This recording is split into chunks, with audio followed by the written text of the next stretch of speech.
এখন পরবর্তী পৃষ্ঠাতে আমরা চলে যাই। পরবর্তী পৃষ্ঠাতে আমরা দেখতে পাচ্ছি এখানে একটা চায়ের কাপে গরম পানি আছে এবং এই গরম পানিতে একটা টি প্যাক দেওয়া হয়েছে এবং এটা দেখতেছি ধীরে ধীরে পানির সাথে মিশে যাচ্ছে। তার পরবর্তীতে একদম শেষে সুন্দরভাবে মিশে গিয়েছে। এখন আমরা এটাকে পর্যবেক্ষণ করলাম এবং এখানে ছকে কিছু উত্তর দিতে বলা হয়েছে। আমরা এখন সেগুলো উত্তর দেওয়ার চেষ্টা করব। তো এর জন্য আমরা কলমটা একটু চেঞ্জ করে নেই। প্রথমত বলছে যে পানির রং কেমন হয়, টি ব্যাগ ডুবানোর সাথে সাথে কি হয়, পরিবর্তন হতে শুরু করে। লিখতে পারো পরিবর্তন, পরিবর্তন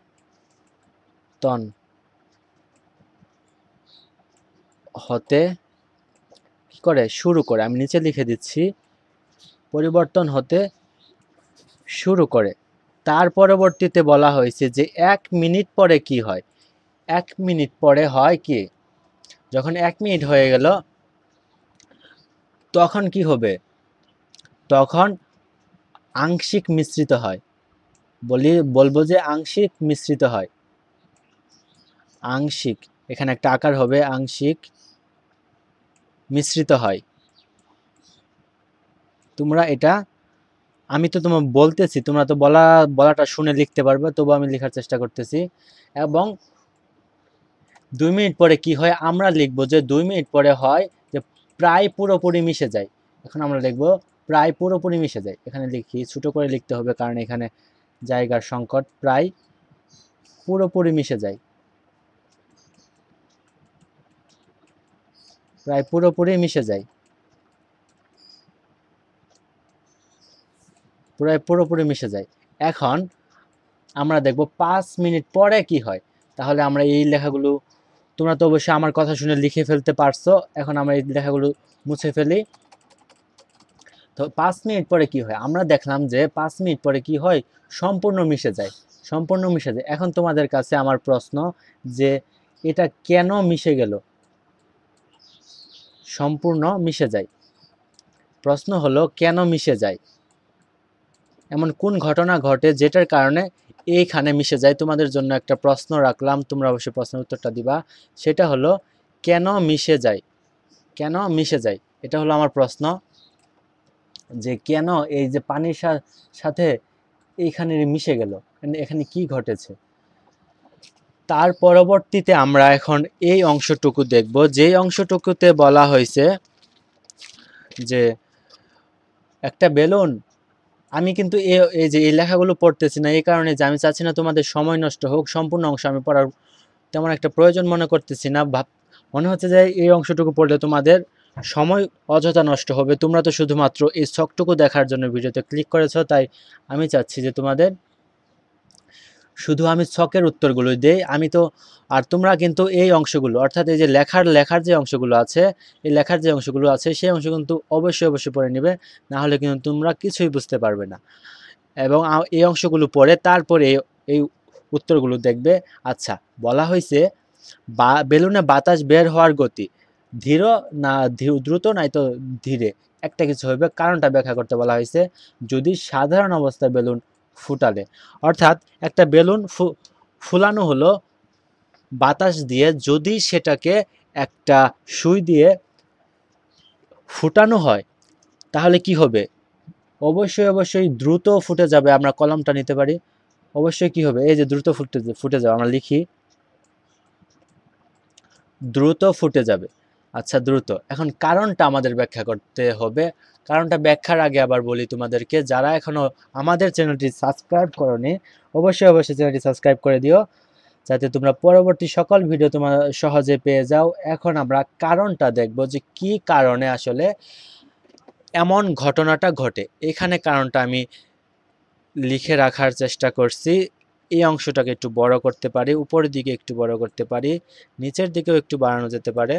তো এইখানে কি কি কারণ ঘটেছে, কি কি ঘটনা ঘটেছে, অ্যাকচুয়ালি সম্পূর্ণ কিছু আমি এইখানে সুন্দরভাবে লিখে রেখেছি। তোমরা বেলুন ফুটার কারণসমূহ। তোমরা কি করবা, তোমরা এই অংশটুকু লিখবা। আমি এই নিচের অংশগুলো এখানে অ্যাড করার কারণ একটা, যাতে তোমরা বিষয়গুলো বুঝতে পারো। আচ্ছা, আমরা উত্তরটা দেখি কি বলা হয়েছে। বেলুন ফুটার কারণসমূহ: বেলুনের অভ্যন্তরীণ চাপ, বেলুনের পৃষ্ঠের শক্তি, বেলুনের গতিবিজ্ঞান এবং শব্দের উৎপত্তি। এই কয়েকটা কারণের জন্যই কিন্তু বেলুনটি ফুটে যায়। এখন আমরা পরবর্তী আরও একটা প্রশ্ন আছে, সেই প্রশ্নটা দেখার চেষ্টা করব, সেইখানে প্রশ্নের উত্তরগুলো দেব আমরা। এখন আমরা পরবর্তী প্রশ্ন কি বলা হয়েছে, যদি স্কচ টেপ লাগিয়ে তার উপরে বেলুন ফুটো করা হয়। অর্থাৎ এখানে বলা হয়েছে যে ধরো তুমি একটা বেলুন ফুলালা। এখন এই ফুলানো বেলুনে তুমি একটা ট্যাপ মারলা, যে আমরা কস্টেপ বলি না, যে হলো আমাদের টেনিস বলে যে ধরনের ট্যাপগুলো ব্যবহার করি, সেই ট্যাপগুলো তুমি একটু লাগালা। তারপর তুমি যদি সুই দিয়ে টেরা করো তাহলে কি হইবে, তাহলে সেখানে কিন্তু ধীরে ধীরে বাতাস বের হবে। আগের মতো কিন্তু দ্রুত একসাথে ফুটে যাবে না। তাহলে এখানে আমরা কি লিখবো, ধীরে লিখো। এখন আমরা কারণটা জানার চেষ্টা করব। তো কারণটা জানবো এখন কারণটা জেনে নেই। এইখানে আমরা এটাকে বড় না করলে দেখা যাবে না, আমরা বড় করে নেই। বড় করে আমরা অংশটুকু বোঝার চেষ্টা করি। কি বলা হয়েছে, যদি আমরা ট্যাপ লাগাই ফুটাই তাহলে কেনই বা ধীরে হবে। এই অংশটুকু এইখানে আমি 4টা কারণ ব্যাখ্যা করতে পারছি, 4টা কারণ সংগ্রহ করতে পারছি। তো এইখানে তোমরা এই প্রয়োজনে শুধুমাত্র এই 4টা কারণ তোমাদের খাতায় বা বইতে লিখবা, কিন্তু তোমরা সম্পূর্ণ অংশটুকু পড়বা। আর সম্পূর্ণ অংশটুকু পড়ার জন্য আমি কিন্তু এই অংশটুকু অ্যাড করছি এর সাথে। আচ্ছা, এই অংশটুকু তোমরা লিখে নিও। আমি আর কথা বাড়াচ্ছি না, পরবর্তী অংশে চলে যাচ্ছি। পরবর্তী পৃষ্ঠাতে আমাদের কি আছে, পরবর্তী পৃষ্ঠাতে কি বলা হয়েছে প্রশ্ন হিসেবে, আমরা সেই অংশটুকু দেখি। আচ্ছা, তো বলো দেখি, বাতাসে সুগন্ধ এবং দুর্গন্ধ ছড়ানো ঘটনা দুটির মিল খুঁজে পাচ্ছ। এইখানে আমাদের কিন্তু 2টা ঘটনা বলছে। এই যে একটা ঘটনা নাম্বার 1, এবং এইখানে আরেকটা ঘটনা, সেটা হলো এই যে একটা ঘটনা আমরা দেখলাম, এই একটা ঘটনা।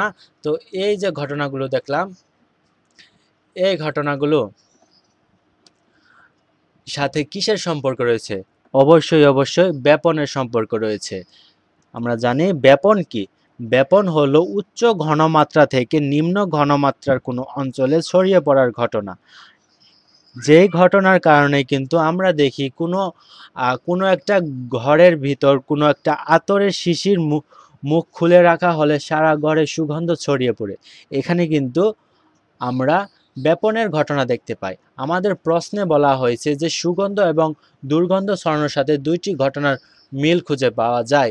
নিচে উত্তর লেখা হয়েছে। এখন আমরা ব্যাপনের সাথে সুগন্ধ এবং দুর্গন্ধ ছড়ানোর সম্পর্কটা দেখে নিব, কি কারণে ব্যাপনের সাথে এর সম্পৃক্ত। এইখানে আমরা 3টা কারণ উল্লেখ করতে পারছি। তোমরা এই অংশটুকু লিখে নিও। প্রথমত কারণটি হলো বাতাসের গতি, দ্বিতীয় কারণ হলো পরিমাণ তাপমাত্রা, এবং 3য় নাম্বার কারণ হলো সম্প্রচার অবস্থা। এই অংশটুকুর আমি সাথে ব্যাখ্যাটুকু লিখে রেখেছি। তোমরা অবশ্যই ব্যাখ্যাটুকু না লিখলেও একবার করে পড়ে নেবে, যাতে তোমরা বিষয়টা ক্লিয়ারলি বুঝতে পারো।